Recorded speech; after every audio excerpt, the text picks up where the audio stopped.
I've had a bunch of questions lately about my year spent guiding. Stuff all over the place in terms of topics. What's better, horses or mules? Are you afraid of cougars? How about grizzlies? Then even some controversial ones, right? Why do people hunt? What do you think about do-it-yourself backpack hunters versus guys that go at guided hunts? What are your thoughts on wolves? I'm talking questions all over the place. All these questions are awesome, guys, but you aren't asking for facts. You're asking for my opinion on these things, so that's what you guys are gonna get. And true to form, I'm gonna nerd out on some of these. We might touch on politics, the meaning of life, hell, who knows. The last one I did, guys, check it out right here.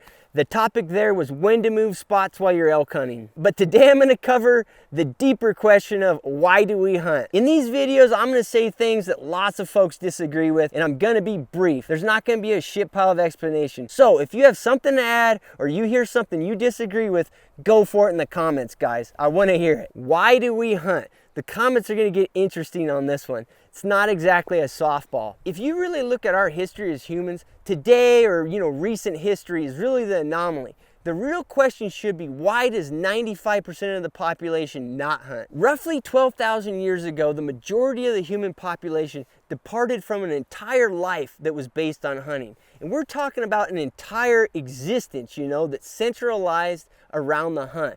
Moving families constantly to follow game, a complete diet and culture intimately tied to the hunter-gatherer way of living. At that point, 12,000 years ago, we shifted to an agrarian way of living. I think it's fair to say that at that point, the majority of folks started to become specialized, and fewer numbers of people were directly involved in hunting for food. Mostly, the food provider population was now farmers, and that continues on to today. So that point, roughly 12,000 years ago, is what I call the point of us quitting as hunters, right? That's really when hunting ended for the human species. It's really not a super recent phenomenon. But the startling fact is when we started hunting. That was 2 million years ago based on a fossil record. So we're comparing 12,000 years of kind of being non-hunters versus 2 million years of being hunters. That means that for 0.6% of human history, we have been non-hunters. If you randomly jumped around to the different years in our history, 165 out of every 166 years, everyone's whole life would have been hunting centric. Every aspect of daily life would be about killing shit and collecting food. Think about that for a second. Now, I will say, if you believe the fossil record is hogwash and humans actually just showed up on Earth roughly 100,000 years ago, still roughly 90% of history, our entire existence, has been about hunting. Guys, you're gonna get my opinion here, and I'm just gonna be straight up about it. I don't hunt solely for meat. I don't hunt for grip and grin pictures and trophies. I don't hunt only for camaraderie. And honestly, I don't believe anybody that says that's why they hunt. Humans are hunting machines. We don't look it, but these fat heads got us there. That's what we were made to do, and I think that's the gist of why we hunt. Why does a pig root and why does a horse run? So unfortunately, I'm not really giving you an answer, at least not one that's gonna be viewed as a rational explanation. That's why people like the idea of harvesting meat as a justification. It's a rational explanation. You hunt for healthy protein. Yeah, I agree. That is a nice benefit, but it isn't primarily why we hunt. People like that explanation because it fits the mold, right? And everybody can understand it. We hunt because we were born to hunt, not because it is a practical way or a rational way to acquire meat. Let's think about it in a non-controversial context. If you mimic a few basic aspects of a nomadic hunter's life, you get sun and physical activity every day, you limit your sugar and carb intake, you spend time with a close-knit community, family, and friends. If you do those three things, your chances of happiness in this life are 100x the average person. Do you really think that's some sort of weird coincidence?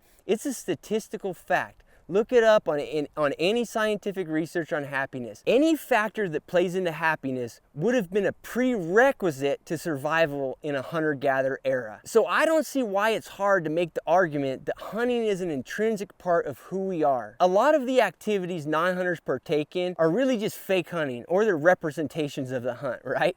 Golf, fake hunting. Going backpacking or camping, fake hunting. Where we get mixed up and folks get upset is the killing part. I do think it's weird for people to enjoy killing. Like the actual mechanics of killing an animal, to get sheer joy out of that, it's weird and it's odd. I will say that, and I believe that. Wishing pain or suffering Any of that on another living creature is not healthy. But a hunter smiling, being excited with success, that is not sheer joy from killing. That is excitement from a goal met. The loss of life has a glimmer of sadness that hunters acknowledge too. A matter of fact, I personally believe that hunters have more context around that fact. But at a minimum, I want non-hunters to know that hunters acknowledge that. I've never met a hunter that truly enjoys like the act of killing something, right? The mechanics of killing something. That is super rare. And I've been there, guys. I've been at that moment hundreds of times. You know, most non-hunters have never been there at that moment.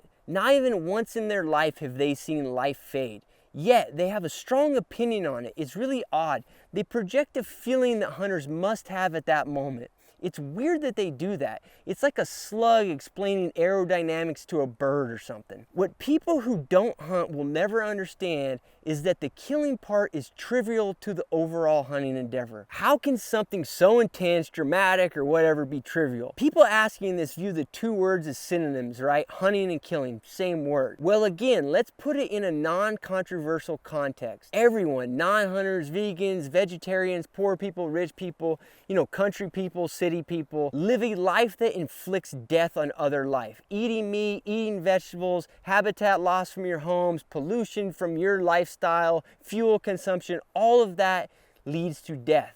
Do you stop and cry or debate your existence all day, every day? That is because it's inconsequential to you. At least as a hunter, we know what really goes on. All right, guys, I'm sure there's a ton of controversy and a ton of disagreement out there, but that's how I roll. I'm not sure I cleared up anything, guys, but at least I gave you my opinion. And maybe it put out some ideas for folks to chew on. Honestly, guys, I feel like I just attempted to, you know, answer the secret of life or something. It was kind of exhausting to think about it and flesh it out. But guys, hit me up with your comments. And if you like these videos or my other videos, please subscribe to the channel. The next Q&A video is going to be on the differences between horses and mules and my preferences for pack animals in the mountains. Man, it's kind of weird to say that after this one, but whatever, you know, kind of jumping all over the place. But anyways, in some ways, guys think that's just as controversial, right? Mule guys versus horse guys. So anyways, should be a good one, guys. Thanks a lot.